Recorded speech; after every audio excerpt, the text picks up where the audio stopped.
A ver, pensemos en una cosa. ¿Cómo se consigue hoy un puesto importante en la administración? ¿Es por lo que se sabe o por quien se conoce? Es una pregunta que nos suena muchísimo, ¿verdad? Pues no, no somos los primeros en hacérnosla, ni de lejos. Para que nos hagamos una idea, hace más de 1600 años el Bajo Imperio Romano se enfrentaba exactamente al mismo dilema. Tenían un sistema ideal, perfecto sobre el papel, basado en el mérito. Pero en la práctica, en la práctica las cosas funcionaban de una forma completamente distinta. Y aquí es donde la cosa se pone interesante. Por un lado estaba la vía oficial, un camino claro basado en la antigüedad, en el buen trabajo, y por otro estaba la vía real, la de verdad, un mundo de enchufes, recomendaciones y sí, a menudo de pagos directos. Este choque entre lo que debería ser y lo que era es lo que vamos a explorar. Así que, ¿qué vamos a ver? Pues primero, ¿cómo era ese sistema ideal que tenían montado en Roma? Después, claro, nos daremos de bruces con la caótica realidad del tráfico de influencias. Veremos la lucha de un emperador por pararlo. Y ojo, porque hay un giro legal que es una pasada. Y al final nos haremos la gran pregunta. ¿Era una batalla que se podía ganar desde el principio? Vale, vamos al lío.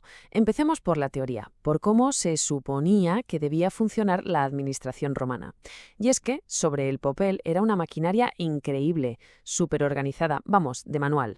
Todo estaba súper jerarquizado, ¿sabes? Había como 3 grandes niveles. Arriba del todo, los peces gordos, los ilustres. Un escalón por debajo, los espectábiles, gente muy importante también. Y en la base de esa élite, los clarísimis. Cada uno con su título, su estatus, sus funciones, todo bien atado, súper ordenado. Y la pieza clave de todo este engranaje era una cosa llamada la matrícula. Imagínatela como el registro central de funcionarios. Tu nombre estaba ahí, tu puesto y tu posición en esa lista era lo que marcaba toda tu carrera profesional. Era, por así decirlo, el corazón del sistema, la garantía de que todo se basaba en el mérito. Y aquí está la clave. Oficialmente, para ascender solo importaban 2 cosas, tu antigüedad y tu mérito. Simple, ¿no? Se subía por escalafón, por riguroso orden de lista. Los más veteranos y los que mejor lo hacían se llevaban las vacantes. Un camino recto, justo, predecible, o al menos eso era lo que se suponía. Pero claro, una cosa es la teoría y otra muy distinta es la práctica, y la realidad del día a día era, un mundo completamente aparte. Y en ese mundo, la palabra mágica era suffragium. Ojo, que al principio solo significaba voto. Pero en esta época, se convirtió en sinónimo de enchufe, de tráfico de influencias. Era el sistema B, el que funcionaba por debajo de la mesa, donde las conexiones y el dinero contaban mucho más que tu puesto en la matrícula. Mirad esta frase del emperador Alejandro Severo, que lo resume perfectamente. Es necesario que quien compra venda. Es brutal, ¿eh? La lógica era aplastante. Si un tipo pagaba por su cargo, ¿qué iba a hacer después? Pues obviamente usar ese mismo cargo para recuperar la pasta y ya de paso sacar beneficio. Corrupción pura y dura. Y aquí viene un detalle que a mí me parece alucinante. El sistema oficial, aunque ponía el grito en el cielo, en el fondo sabía perfectamente lo que pasaba. Y hasta lo monetizaba. Fijaos, una ley decía que si entrabas por méritos, pagabas una tasa de entrada, una esportula, de unos 5 a 10 sólidos de oro. Pero, ¿y si entrabas por enchufe, con sufragium? 50 sólidos, 5 veces más. Era literalmente un impuesto a la corrupción. Increíble. Claro, la cosa se desmadró tanto que los emperadores tuvieron que decir hasta aquí hemos llegado. Y así empezó una guerra larguísima para frenar esa práctica. Uno de los primeros en meterse en serio en el fango fue el emperador Juliano. Y tuvo una idea que hay que reconocer era muy, muy lista. En vez de tratarlo como un delito normal, usó el derecho privado.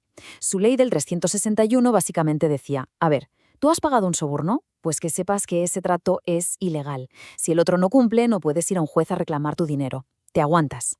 Pero es que ahí no acababa la cosa. Encima, te caía una multa por el mismo valor del soborno que habías pagado. ¡Doble castigo!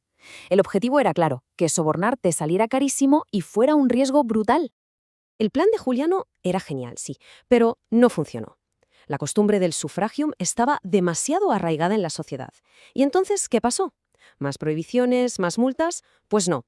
Lo que vino después fue algo que nadie, absolutamente nadie, se esperaba.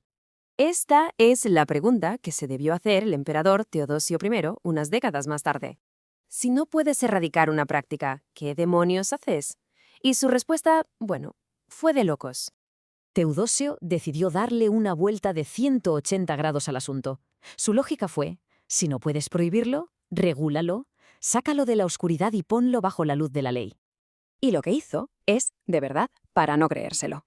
La ley de Teodosio, convirtió lo que era un soborno, un acuerdo corrupto, en un contrato legal y vinculante. El candidato hacía una promesa formal, una sponsio. Si el pez gordo le conseguía el cargo, el candidato estaba obligado por ley a pagarle lo acordado. Y si no pagaba, el otro podía denunciarlo y llevarlo a juicio. Es que es tremendo, estaban legalizando el tráfico de influencias. Pero ojo, que la historia no se quedó ahí. La legalización fue solo un capítulo más de un culebrón que duró generaciones, con los emperadores dando bandazos de un lado a otro. Es que si miramos la cronología, es un vaivén constante. Mira, en el 361 Juliano lo prohíbe.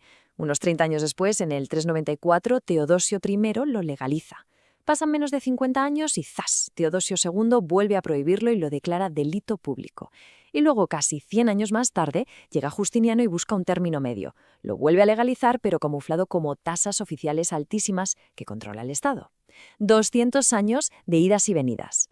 Al final, lo que vemos es que durante 2 siglos el imperio vivió en una contradicción permanente. Por un lado, tenían ese ideal, ese sistema perfecto de meritocracia y justicia, y por el otro, la realidad tozuda de la naturaleza humana, los favores, la influencia, el poder del dinero, una lucha constante. Y todo esto nos deja con una última reflexión, ¿no? Porque esta historia de Roma no es solo una curiosidad histórica, es un reflejo clarísimo de debates que tenemos hoy en día sobre política, sobre la función pública, sobre los lobbies, y nos deja con la pregunta del millón. ¿Pueden los sistemas, por muy perfectos que parezcan en un papel, escapar de verdad a los defectos y ambiciones de las personas que los manejan? Ahí queda eso.